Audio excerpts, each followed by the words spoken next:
Hey guys, welcome back to another episode of Golden Key Design. Today we're going to be doing a Q&A about the renovation that we just completed, Project Needle. If you haven't seen any of that series, we have about 20 videos breaking it down. And last week we posted a time lapse of the start to finish of the process. It's a really cool video if you haven't already checked it out.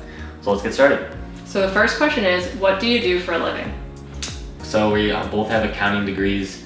I'm currently working at a Big Four, and Bianca. I previously worked in mid-market accounting, but now I'm happily in private accounting. And neither of us do taxes, so please don't ask us about it. Next question is, what is your background in terms of renovating? So in terms of renovating, I've done the place that we're currently sitting in, an apartment that will be featured soon, also Project Needle, and then I've done a bunch of woodworking projects in the past, like I did a lofted bed, I did a large L-shaped desk, I've done, some stairs for my dog to get up to my bed, a bunch of little projects, but most of the stuff that I have learned is all from YouTube. My dad isn't in the trades at all, he's also an accountant actually, so everything is from YouTube, so it's a really valuable resource, which is why we're kind of trying to help others do the same. For me, Project Needle is definitely my first big renovation item, but other than that, I'm pretty proud. I made a custom headboard for my bed when I was a freshman in high school, but This Old House was always playing when I grew up, and then Grant really showed me the renovating world and YouTube renovating world, so I'm new to the game, I would say. The next question is, where do you start in terms of a renovation? Assuming you already have a property that you've purchased or are going to be renovating, the first thing is kind of deciding what style you want it to be done in. I would recommend going on Houzz or Pinterest and kind of creating a mood board and taking pictures of what you really like and what you want to maybe mirror or do something similar to. And then from there, kind of have to determine an order of operations in terms of, are you doing mainly cosmetic stuff, or are you going to be doing a full renovation in terms of ripping stuff down to the studs and moving walls and whatnot? I mean, piggybacking what Grant said, the order of operations. For example, you want to finish all your painting before your new floors come in. I know that's something we wanted to do, but as you go along and get into the details of the project, it makes sense the order you should be renovating things. Yeah, and I think it changes for each project, so we can't really give you the exact order, but it's kind of a logical order with each project. What types of tools do you need? I would say the first tool for mainly DIY project as opposed to a full-on renovation, the first tool you should purchase is a drill and impact driver, which can accomplish a bunch of different things. Next, I would buy a circular saw, which is allowing you to cut any type of wood.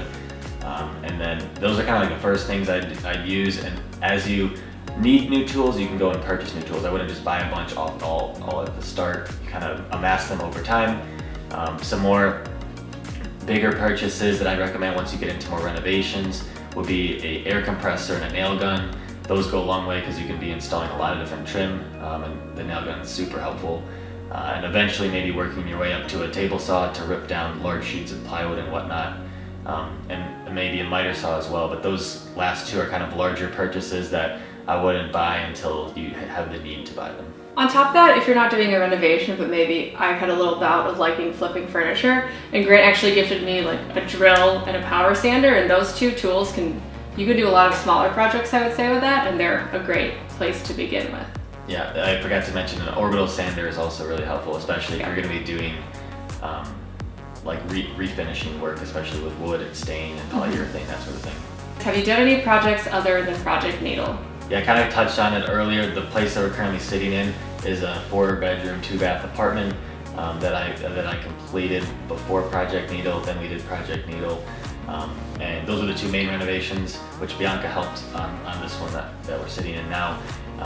And we've done a few projects on the side, but no other big renovations. Yeah, I mean, some of the side projects he did was behind this camera actually.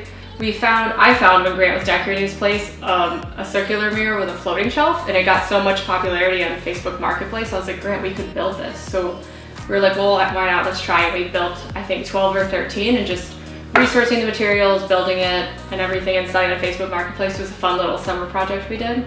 Yep, and we learned about sourcing and procurement and determining what size of mirror and what would sell best and the value for what mirror we're getting. So we found some at Target, had to go to multiple Targets to find enough mirrors, and then bought some wood from Home Depot and sold them all on Facebook for about 100% margin. So we made a fair amount of money through that process. Yeah. One other thing, I saw a blanket ladder from West Elm and I really wanted, but it was like $150. And I asked Grant to build it for me, but he's like, no, you can do it, so you should build it for yourself. And we ended up doing it together and it was about $20, and people are always impressed when they come over and see the blanket ladder. So there's definitely a lot of little projects we have out there too that I think if you guys want to see videos on them, we could throw together a quick kind of 10-minute how-to, because they're pretty nice pieces to have in your apartment or house. Yep. Next is, how did you design the media center? I'd say TikTok is a really good resource, as well as the housing Pinterest that I Follow us mentioned on before. TikTok. Yeah, follow us on TikTok. We have a pretty good following there.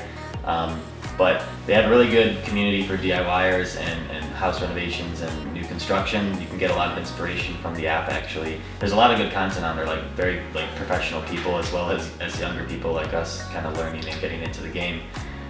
But we found a picture and a video that we really liked and had used as inspiration. And before becoming an accountant, I was actually a mechanical engineer. And so I learned how to do 3D CAD software and design stuff in 3D on a computer. So I used Google SketchUp, which is a really basic software anyone can learn, and used that to design the media center. We were able to see what it looked like in kind of almost in person through the computer in a 3D setting, and we're able to make modifications and make it look right for our space.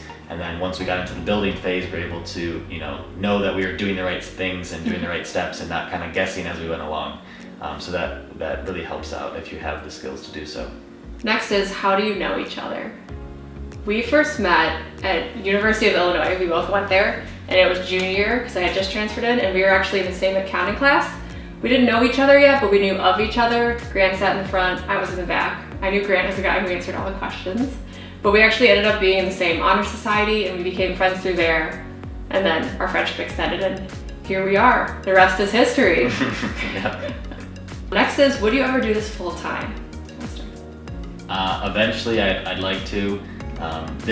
I really get a lot of enjoyment out of it, and it's fun being creative and coming up with new designs and solving problems. So I really would like to create, somehow create this as a livelihood and a living. But the 9 to 5 currently pays the bills, and it's hard to risk that losing that reliability, that source of income. So as of now, probably not going to happen in the near term, but future, could very well happen. That journey there probably won't be easy, and there'll probably be some twists and turns along the way, but that is the eventual plan. Mm-hmm. For me, I really enjoy renovating. I mean, Grant really got me into it. I don't see it being full-time for me, but I would want a job that allows the flexibility for me to help out with projects and whatnot, but I'm more interested in the real estate side of it in terms of finding the properties and selling to people, especially when we were renting out Needham. I really enjoyed showing people our work and everything, finding out their stories. I just like talking to people, so I definitely want to pivot away from crunching numbers and more into real estate as well. But I think our backgrounds definitely lend themselves to renovations and definitely help. And then the last question is, what's up next? Kind of hinted throughout the video, this current place that we're sitting in, we actually built this table, we put up the shiplap behind us, we built these benches, I sewed these cushions that we're sitting on. So we are in a 4-bedroom, 2-bath apartment in the city. I did the main renovation myself in the summer of 2019, and then Bianca and I during quarantine did a lot of the finishing touches, like the backsplash in the kitchen and whatnot. So up next after Project Nita will be that series. I haven't released any of the footage before, and like I said, some of it goes back to 2019, so it's been a while in the making. Never before seen. Yeah, so it should be pretty fun. And so if you have an idea for the name of that project, we haven't come up with it yet, let us know. But you'll probably be seeing that next Saturday for episode 1 will be coming out. And then we have a potential 3rd project in the works. Nothing's really confirmed yet, and it's still kind of working itself out, so we'll probably leave it at that for now, but we have more content coming your way, so no worries. Thanks for watching. Happy building. See you next week. Hey guys, welcome back to another episode. What do you say, good morning? No. What? Good morning, America. We're back with today's nightly news. We could be anything.